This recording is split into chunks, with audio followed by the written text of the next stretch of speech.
Good morning, everybody. Rob here, WesternPacificWeather.com. Currently right around 1000 Japan Standard Time. That's right around 01 Zulu for all of you worldwide.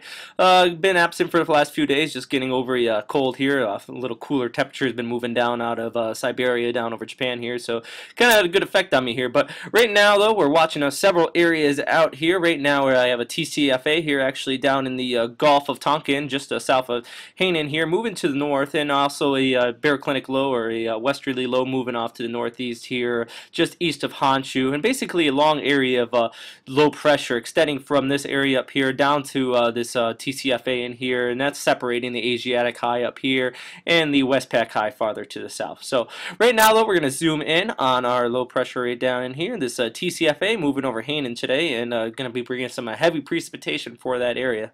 Now showing this area convection rate in here, Tcfa 95 whiskey, currently moving our Hainan, and it's had some rapid intensification over the past 12 hours, thus the increase to a Tcfa here.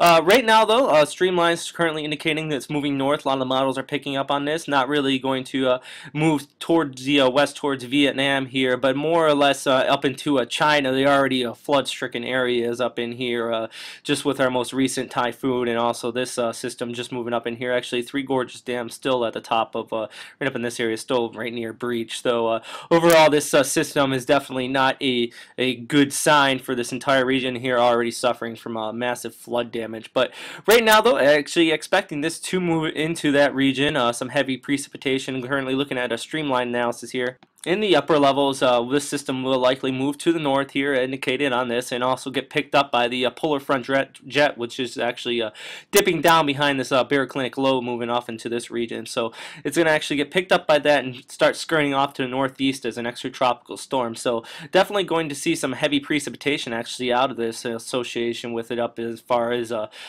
Japan and Korea in the long term as the system starts to turn towards the northeast. But right now, more concerned as far as with Hainan and southern China right in here. And actually, if we look at the TRMM satellite and show some flood potential throughout this region, this satellite actually based on rainfall rate over the past several hours, and already shown over much of Hainan and parts of Vietnam here, already at max flood potential. So something to watch here. And also as this whole storm starts to move off to the northeast, expecting this to go into the red farther north, especially through the mountainous areas here in southern China. And quickly looking at the multispectral imagery here, just basically showing more banding to the eastern periphery over the warmer waters here, just to the east of Hainan right in here. So something to watch here as it moves up to the north, most likely on the eastern side of the storm. That's where you're going to see the heavier rainfall as it starts to drift north. Now, talk quickly about the forecast. I've been saying it is going to drift north, but for the time being here over the next 24 hours, actually likely going to be quasi-stationary here, just sitting over Hainan just south of there. So that gives it more time to absorb some convection here with this showing this Tcfa warning from JTWC, but expecting over the next 72 to start make that northerly progression.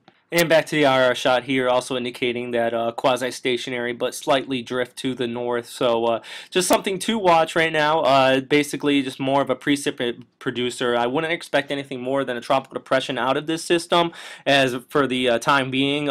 Possible further development if it does end up recurring to the northeast up in here into the East China Sea, but likely by the time it makes up into that region, more likely going to be a ex-tropical type storm or a semi-tropical. So just one thing to watch, though, as the system starts moving north. Right now, though, all eyes are on southern China here, actual flood potential in that region. And looking at the current surface analysis from KMA, storm just off the map here, just to the south here, but basically showing you the Asiatic high here, sitting over China right now with this area of low pressure over the Kuril Islands with a front attached to it, extending down just to the east of Honshu here, with the extending area of low pressure just to the southern end of the Asiatic high right here. Now this is high right here, why I'm showing it to you, is going to keep the storm just to the southern periphery of it, so not expecting actually to drift north. That's the churn in recurvature here, moving off to the northeast towards Japan along this low pressure boundary extending down here all the way through Taiwan. So just one thing to note with that.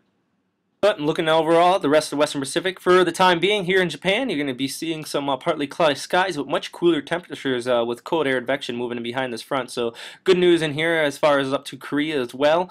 Down to the Philippines, though, still temperatures, partly cloudy skies, temperatures in the mid-80s. So also some fair weather for the time being. No easterlies moving through your region right now. But all eyes are around here on southern China and the east coast of Vietnam for the time being.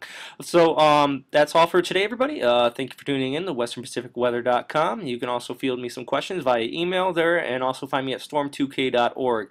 Also, if you're curious about any of these charts on here, I post them all to westernpacificweather.com. Have links to the actual pages where I gathered them from. So everybody have a great day, and thank you for listening. Bye.